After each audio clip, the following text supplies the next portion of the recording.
네, 한 주간 발생했던 뉴스를 재정리해보는 시간입니다. 지난 한 주 동안 주요 이슈는 뭐가 있었는지 이상원 뉴스민 기자 통해 이야기 나눠보겠습니다.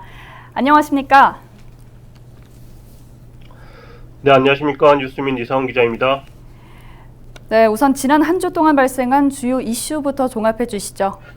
네, 첫 번째로 대구 경북 지역 더불어민주당 대선 후보 순회 경선 결과 정리해보고요. 다음은 윤석열, 홍준표 두 야권 대선 주자들이 대구에서 벌인 설전 소식 살펴봅니다.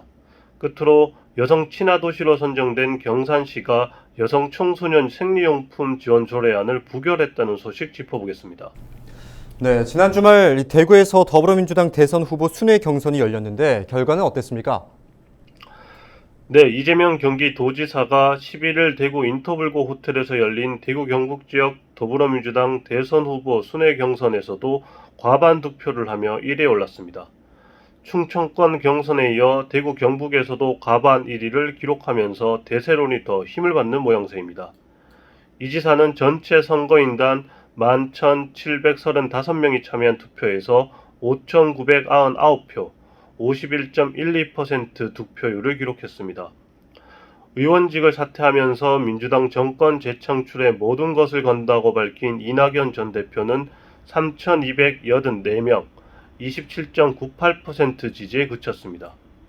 12일 공개된 일반 국민과 당원 64만 명이 참여한 1차 슈퍼위크에서도 이 지사는 과반 득표를 기록해서 결선 투표 없이 민주당 대선 후보에 선출된 가능성이 높아졌습니다.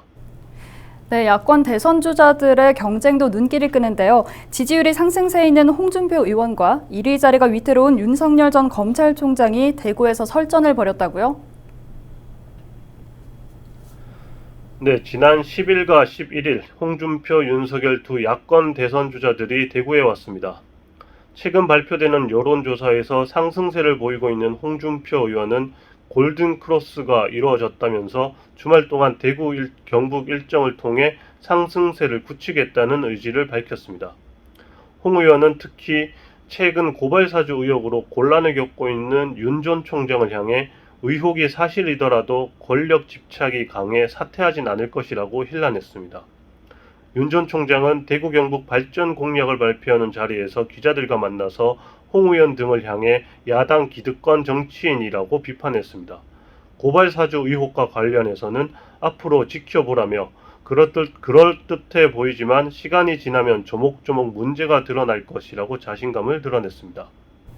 네, 끝으로 여성 친화 도시 경산시에서 시의회가 여성 청소년에게 생리용품을 지원하는 조례안을 부결시켰다던데 관련 내용 짚어주시죠.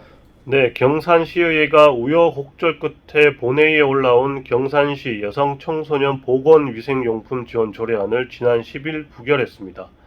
경산시 거주 만 11세 이상부터 18세 이하 여성 청소년에게 생리대 등을 지원할 수 있도록 하는 내용의 조례안인데 제적 의원 14명 중 5명만 찬성하고 9명이 반대했습니다. 조례안은 본회의 상정도 어려움이 많았습니다. 지난 4월 상임위 심사 과정에서는 윤택강 가정의 지원에서 큰 혜택이 되겠느냐 같은 반대 의견과 함께 심사가 보류됐고 지난 5월 결국 상임위 표결 과정에서 7명 중 4명이 반대해 부결됐습니다. 대표 발의한 이경원 의원은 간려법에 따라 다른 의원 동의를 받아 본회의에 재상정했지만 결국 최종 부결되고 말았습니다. 자, 오늘 주간 이슈 점검은 여기까지 듣죠. 이상원 뉴스민 기자였습니다. 네, 감사합니다.